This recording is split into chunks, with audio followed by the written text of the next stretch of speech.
आचार्य किशोर कुणाल, जो अयोध्या विवाद के प्रमुख मध्यस्थ, एक समाजसेवी और डाकुओं के खिलाफ संघर्ष करने वाले पूर्व आईपीएस अधिकारी के रूप में जाने जाते थे, उनका रविवार सुबह पटना में दिल का दौरा पड़ने से निधन हो गया।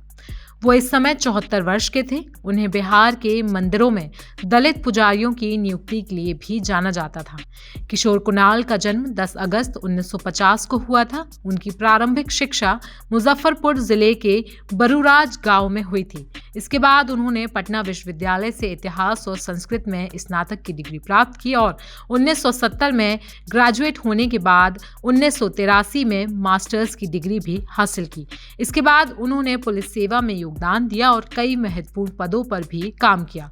किशोर कुणाल 1972 बैच के गुजरात कैडर के आईपीएस अधिकारी थे। उन्होंने बिहार, झारखंड और गुजरात में अपनी सेवाएं दी और 2001 में स्वैच्छिक सेवा निवृत्ति ले ली।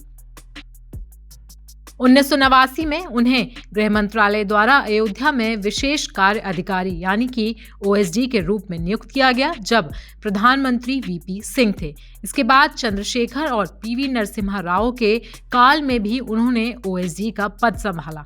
अयोध्या में ओएसडी के रूप में वे विश्व हिंदू परिषद और बाबरी मस्जिद एक्शन कमेटी के बीच वार्ता में महत्वपूर्ण भूमिका निभा रहे थे। बता दें कि 2001 में खुद से रिटायरमेंट लेने के बाद उन्हें दरभंगा के केएस संस्कृत विश्वविद्यालय का कुलपति भी बनाया गया। पटना के प्रसिद्ध हनुमान मंदिर ट्रस्ट के अध्यक्ष के रूप में उन्होंने 13 जून 1993 को बिहार के किसी भी मंदिर में पहली बार दलित पुजारी की नियुक्ति की थी। इसके बाद बिहार राज्य धार्मिक न्यास बोर्ड के अध्यक्ष के रूप में उन्होंने कई मंदिरों में दलित पुजारियों की नियुक्ति करवाई। हनुमान मंदिर ट्रस्ट के अध्यक्ष के रूप में उन्होंने पटना में 3 अस्पताल खोले, जिनमें महावीर कैंसर अस्पताल प्रमुख है, जहां मरीजों का इलाज कम फीस पर किया जाता है। इसके अलावा महावीर आरोग्य और महावीर वात्सल्य अस्पताल भी स्थापित हुए, जहां इलाज सस्ती दरों पर किया जाने लगा।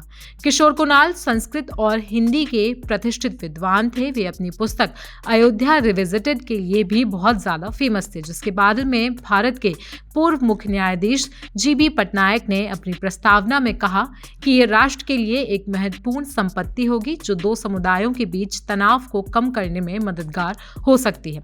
इसके अलावा एक अन्य सीजेआई न्यायमूर्ति एमएन वेंकटचालैया ने कहा था कि किशोर कुणाल का काम इस विवाद की ऐतिहासिक पृष्ठभूमि और इंसिडेंट्स को समझने में मदद कर सकता है, जिससे ये थोड़ा अधिक स्पष्ट और कम भावनात्मक आत्मसंतुष्टि वाला हो सकता है।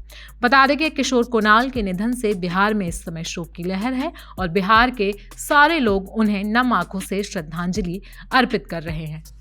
देखिए, वो प्रशासनिक सेवा में भी थे और उसके अलावा वो समाज के लिए उन्होंने जो किया है वो अपने आप में एक मिसाल है।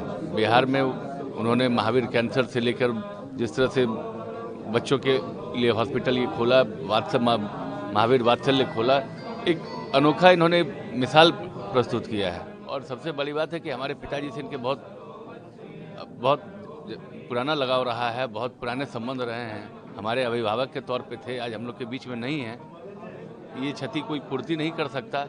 बस अब यही मैं कहूँगा कि ईश्वर उनको अपने चरणों में शरण दें।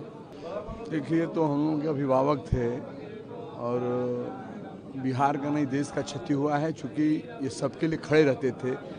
जब प्रशासनिक सेवा में थे उस समय भी ये बहुत कमज़ोर लोगों का जो समाज में पिछले पंक्ति में खड़े रहते थे, कोई प्रॉब्लम होता था उसके लिए खड़े रहते थे। कई संस्थान ऐसे खड़े किए जो गरीब के, मजदूर के लिए, बेसहारों के लिए सहारा बना था। और हम लोग को बहुत दुख है और पूरे बिहार के जितने भी लोग हैं मनोराहत हैं, चूँकि इनके विचार के बारे में सब जानता था। समाजसेवी भी थे, सबके लिए उत्थान के लिए, विकास के लिए लगे रहते थे। हम लोग जो गार्जियन थे, मैं चुनाव जीत के आया, मुलाकात करने आया था, आशीर्वाद दिए थे। इनका सोच अच्छा था कि समाज में हम अच्छे काम करें। हम लोग इसलिए बहुत दुखी थे। आध्यात्मिक जगत के महत्वपूर्ण हस्ताक्षर, जिनकी ईमानदारी, जिनका कड़क स्वभाव और अध्यात्म में उनकी उदारता, विभिन्न संस्थाओं का निर्माण, इनके जीवन का ऐसा अविस्मरणीय योगदान है कि आने वाली पीढ़ी केवल इस बात के लिए नहीं याद करता रहेगा कि आचार्य किशोर कुणाल एक व्यक्ति थे, बल्कि आचार्य किशोर कुणाल जी व्यक्ति नहीं, संस्था के रूप में और आध्यात्मिक जगत के महत्वपूर्ण हस्ताक्षर के रूप में याद किए जाते रहे।